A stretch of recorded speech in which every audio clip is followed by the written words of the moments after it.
लौटी हुई खुशी। लाल पीले नीले रंग की दर्जन भर कांच की चूड़ियों से ला मेरे आंचल को भरता हुआ परम खुशी से इतना अधिक उत्तेजित नजर आ रहा था मानो मेरे लिए कांच की जगह हीरो का जड़ाऊ कंगन खरीद लाया हो। मैंने बड़ी आशा से परम के खुले बैग में झांक कर देखा लिया। शायद आज वादे के मुताबिक वो किसी पेपर में लपेट कर मेरे लिए साड़ी लाया हो। पसंद आया।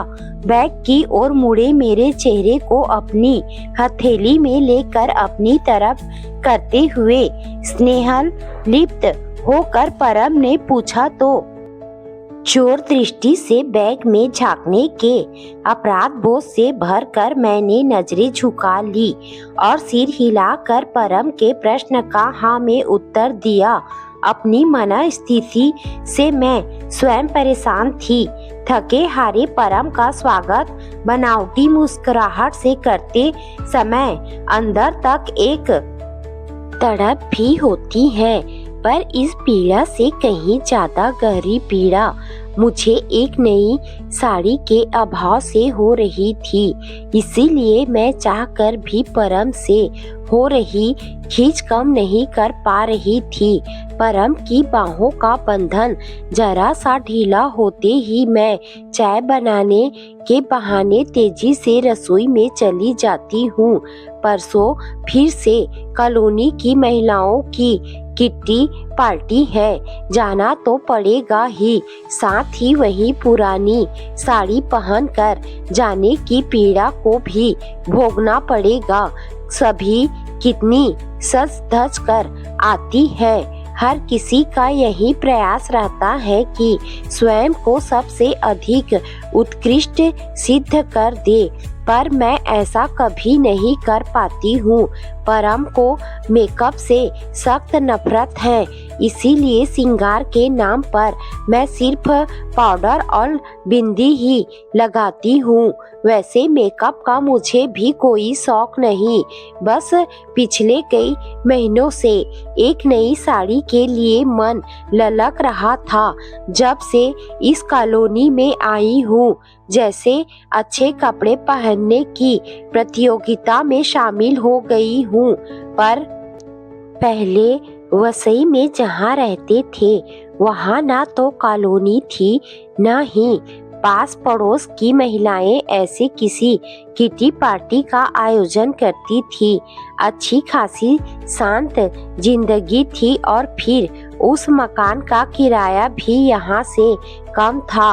बुराई बस एक ही थी, जिस जगह वो मकान था वहाँ आसपास फैली झोपड़पट्टी और दारू की दुकानों ने वातावरण को दूषित कर रखा था। अंधेरा घिरते ही सड़कों पर चहल पहल तेज हो जाती। पियकड़ों की बकवास कानों में शर्मिंदा कर जाती।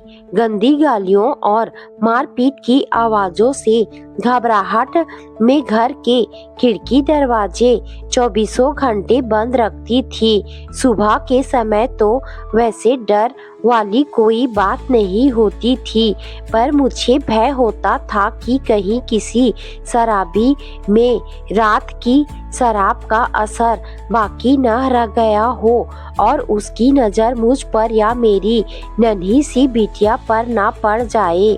परम की जब सुपरवाइजर के पद पर पदोन्नति हुई तो फैक्ट्री के 6-7 सुपरवाइजरों के साथ परम की भी सप्ताह में एक बार ड्यूटी की शिफ्ट बदलती।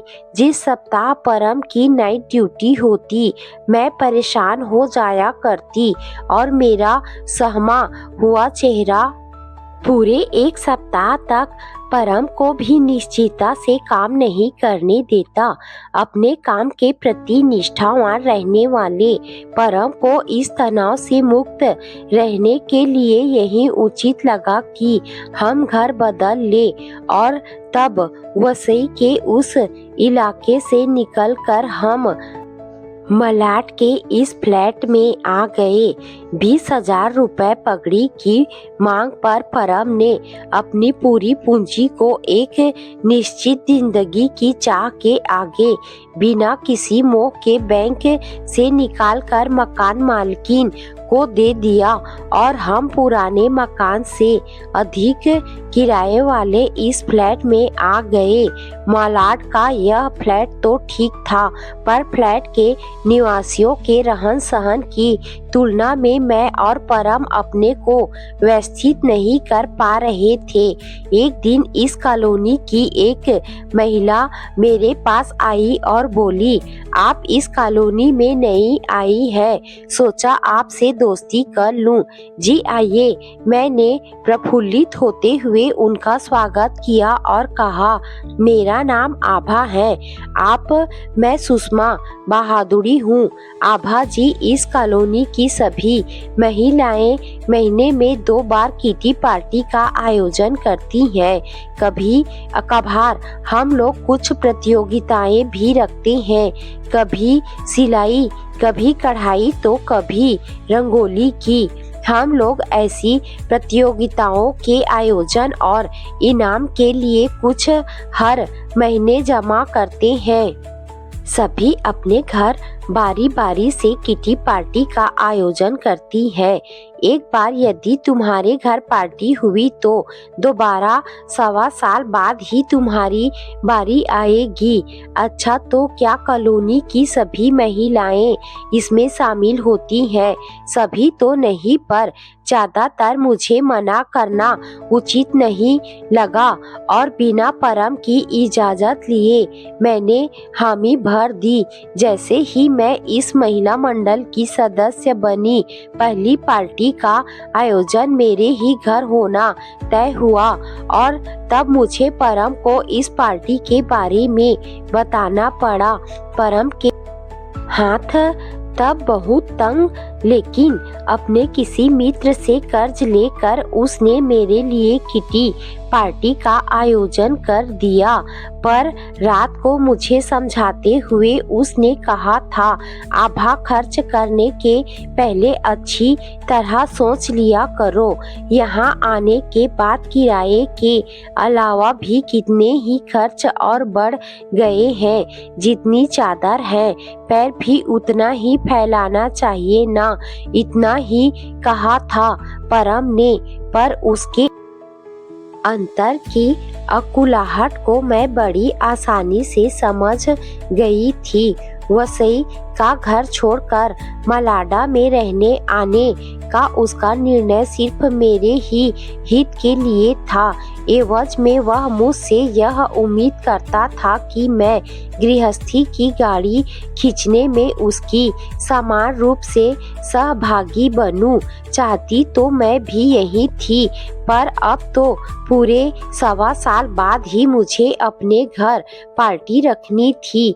इसीलिए परम की बात से प्रभावित होने के बाद भी अधिक गंभीरता से नहीं लिया।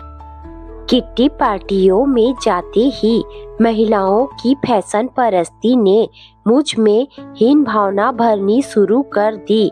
मेरा अस्तित्व उनकी बनावटी दिखावटी जीवन शैली के आगे बौना दिखने लगा था। मैं अपने आप को उनके योग्य बनाने के प्रयास में कब जुट गई, इसका पता मुझे स्वयं भी नहीं चला। धीरे धीरे मैं परम की कम तनख्वाह के कारण अपमानित होने लगी थी। कई बार मैंने यह प्रयास किया कि साड़ी को बहुत ज्यादा अहमियत न दूं, पर किटी पार्टी के आयोजन की सूचना मिलते ही मेरी चाहत पुनः जोर पकड़ने लगती। पिछले हफ्ते मैंने मचल कर परम से जीत की थी कि मुझे एक साड़ी ले दे, और परम ने कहा था कि वेतन मिलते ही वो साड़ी ला देगा। पर आज साड़ी के स्थान पर दर्जन भर कांच की चूड़ियां देकर वह मेरा मुंह बंद कर देना चाहता था। एक छोटे से अभाव ने मुझे विद्रोह बना दिया। क्यों मेरे ही साथ हो रहा था यह सब?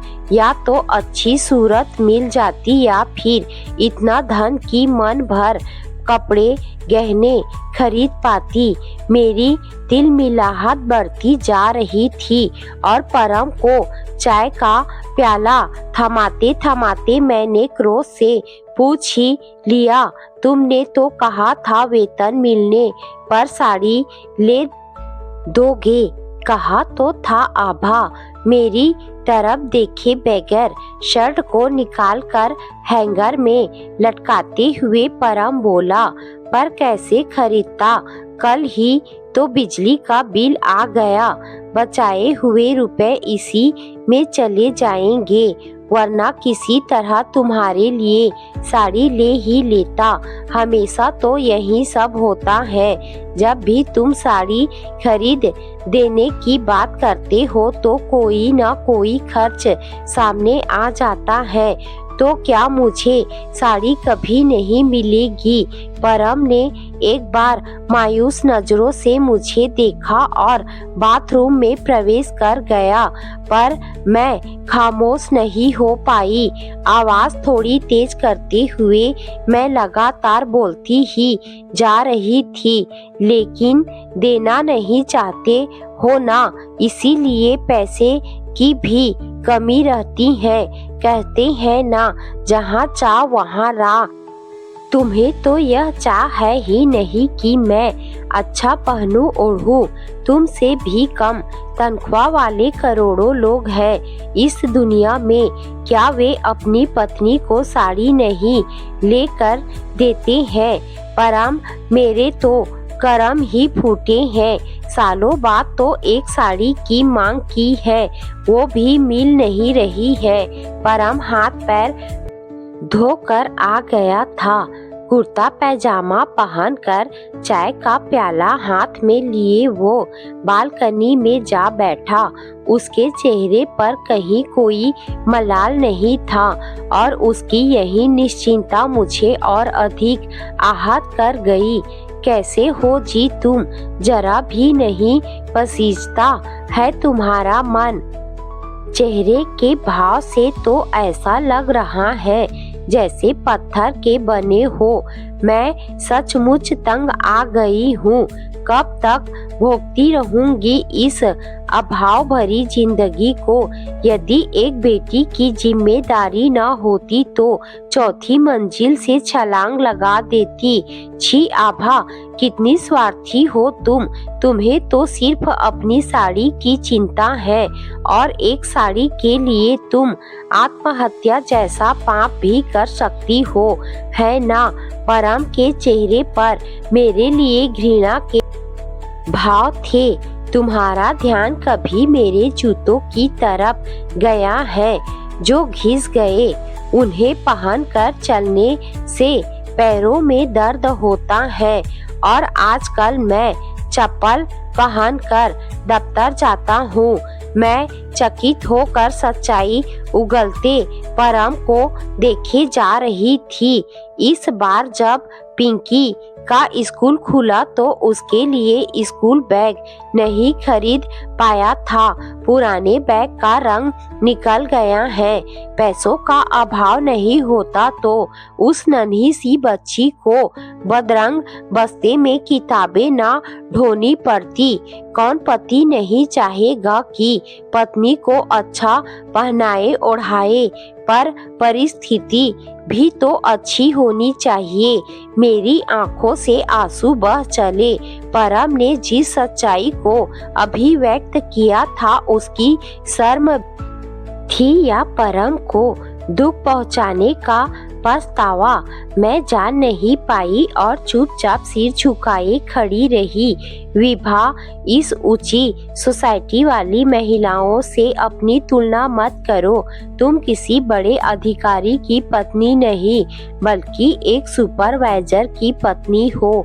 मैंने तुमसे पहले भी कहा था और फिर कहता हूँ, चादर देखकर पैर फैलाना चाहिए, अन्यथा दिखावे के चक्कर में पड़कर या तो हम गलत काम करने लगेंगे या फैशन परस्ती के लिए लोगों से उधार मांगकर उनके कर्जदार हो जाएंगे। मेरी बहती आंखों को देखने के बाद भी उसने मेरे आंसुओं को पोंछने का कोई प्रयास नहीं किया और तेजी से बाहर निकल गया। परम ने जिस सच्चाई का बयान किया था उसने मेरी मन की आंखों को खोल दी। अब परम के टूटे जूते ही नहीं, उसके पुराने शर्ट पैंट भी आंखों के आगे नाचने लगे।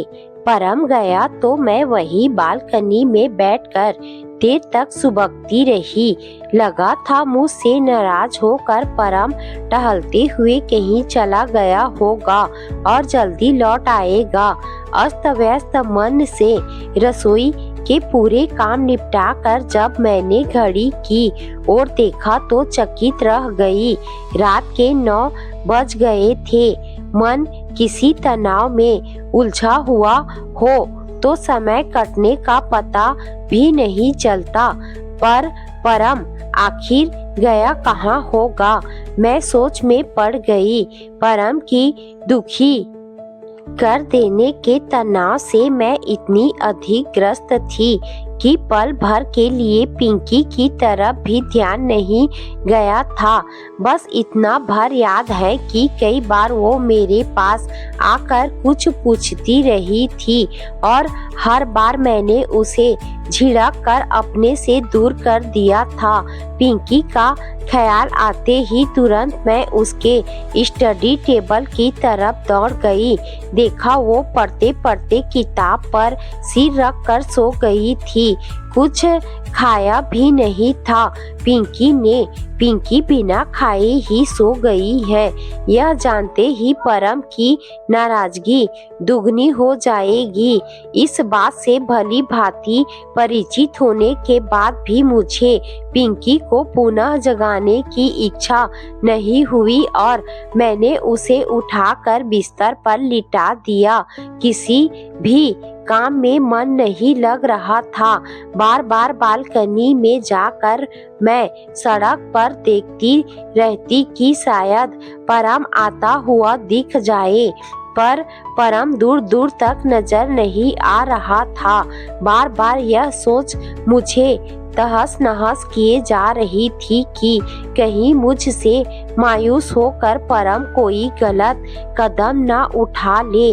अपने द्वारा कहे गए हर शब्द के लिए अब मेरे मन में शर्मिंदगी थी। मैंने मन ही मन निर्णय ले लिया था कि परम के आते ही उसके कदमों पर अपना सिर रख कर उससे हर गलती के लिए माफी मांग लूंगी। बस एक बार परम सही सलामत घर लौट आए। मैं पुनः बालकनी में जा खड़ी हुई। देखा एक स्कूटर चला आ रहा है। हो ना हो यह परम ही है। मैं धड़कते हृदय से देखती रही और स्कूटर आगे निकल गया। मेरा ध्यान स्कूटर सवार पर गया तो देखा कि वे पुरोहित जी थे। लोग कहते हैं अपनी पत्नी के कड़वे जुबान और दुर्व्यवहार के कारण ही वे रोज नशे में धुत रात में देर से घर लौटते हैं। यह याद आते ही पुनः हृदय जोरों से धड़कने लगा। कहीं मुझसे अपमानित परम भी पीना शुरू न कर दे। इस ख्याल से ही मेरी आंखें छलक आई। जी चाह रहा था कि इतनी जोर से परम को आवाज दूं कि वो जहां कहीं भी हो मेरी आवाज सुन ले और तुरंत घर लौट आए। डर और भावुकता से भरे हृदय के भावों ने मानो मुझे बेहद असहज बना दिया था। सोचने समझने की शक्ति भी जैसे खत्म होती जा रही थी। लड़खड़ाते कदमों से ड्राइंग रूम में प्रवेश करते ही जोरों से बजे कॉल बेल की आवाज सुनते ही मानो जान में जान आ गई। भागते हुए मैंने दरवाजा खोला तो माथे पर पसीने की बूंदों को सजाए परम खड़ा था। मुझे देखते ही उसने मुझे खींचकर अपने सीने से लगा लिया। आभा, मुझे माफ कर दो। आज पहली बार तुम्हें बिना बताए कहीं चला गया था। माफी तो मैं मांगना चाहती हूँ। तुम्हें कितना जलील कर दिया था, पर तुम गए कहाँ थे? आभा, आज नवीन की शादी की 25वीं सालगिरह थी। हम दोनों को पार्टी में बुलाया था, पर तुम्हारी बातों से नाराज होकर मैं तुम्हें साथ नहीं ले गया। वहाँ सभी पूछ रहे थे तुम्हें। मेरे लिए तो पल पल भारी हो रहा था, यह सोचकर कि तुम कितनी परेशान हो रही होगी।